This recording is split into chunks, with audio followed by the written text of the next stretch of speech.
ಏಲಕ್ಕಿ ಪುಡಿಯನ್ನು ಬೆರೆಸಿ ಕುಡಿಯಬೇಕು.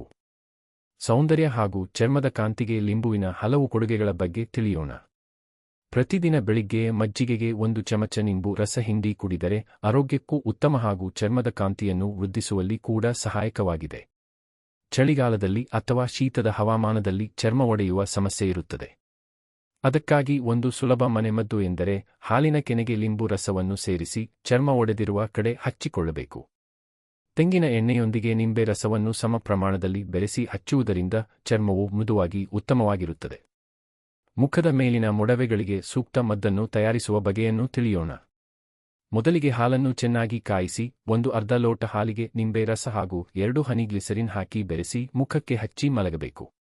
ಬೆಳಿಗ್ಗೆ ಕಡಲೆ ಹಿಟ್ಟನ್ನು ಬಳಸಿ ಮುಖ ಶುಚಿಗೊಳಿಸಿದರೆ ಮೊಡವೆಗಳು ಮಾಯವಾಗಿ ಚರ್ಮವು ಮೃದುವಾಗುತ್ತದೆ.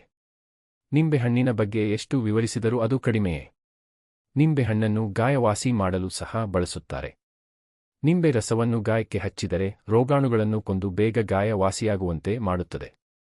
ವಿಟಮಿನ್ ಸಿ ಇರುವುದರಿಂದ ಹೆಚ್ಚು ರೋಗ ನಿರೋಧಕ ಶಕ್ತಿಯನ್ನು ಹೊಂದಿದೆ. ಇದನ್ನು ಆಹಾರದಲ್ಲಿ ನಿತ್ಯ ಬಳಸುವುದರಿಂದ ಕ್ಯಾನ್ಸರ್ನಂತಹ ರೋಗಗಳನ್ನು ತಡೆಗಟ್ಟಬಹುದು. ಗರ್ಭಿಣಿಯರು ಲಿಂಬು ರಸವನ್ನು ಸ್ವೀಕರಿಸುವುದರಿಂದ ಮಗುವಿನ ಮೆದುಳು ಹಾಗೂ ಮೂಳೆಗಳ ಬೆಳವಣಿಗೆ ಉತ್ತಮವಾಗಿ ಆಗುತ್ತದೆ ಹಾಗೂ ಸುಲಭವಾದ ರೀತಿಯಲ್ಲಿ ಹೆರಿಗೆ ಕೂಡ ಆಗುತ್ತದೆ.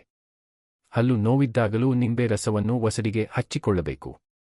ಮಾಂಸಾಹಾರಿಗಳು ಮೀನನ್ನು ತಿಂದ ಮೇಲೆ ಮೂಳೆಗಳು ಹೊಟ್ಟೆಗೆ ಸೇರಿದ್ದರೆ ಆ ಮೂಳೆಗಳನ್ನು ಸುಲಭವಾಗಿ ವಿಸರ್ಜಿಸಲು ಲಿಂಬು ರಸ ಅಗತ್ಯವಾಗಿದೆ. ಮೂಳೆ ಹಾಗೂ ಕೀಲು ನೋವಿಗೂ ನಿಂಬು ಹಣ್ಣು ಉತ್ತಮವಾಗಿದೆ. ಇನ್ನು ಅಪ್ಪೆಹುಳಿ, ಲಿಂಬು ಉಪ್ಪಿನಕಾಯಿ, ಲಿಂಬು ಪಾನೀಯ, ಲಿಂಬು ಚಾಟ್ ಇನ್ನೂ ಹಲವು ಖಾದ್ಯಗಳಲ್ಲೂ ಉಪಯುಕ್ತವಾಗಿದೆ.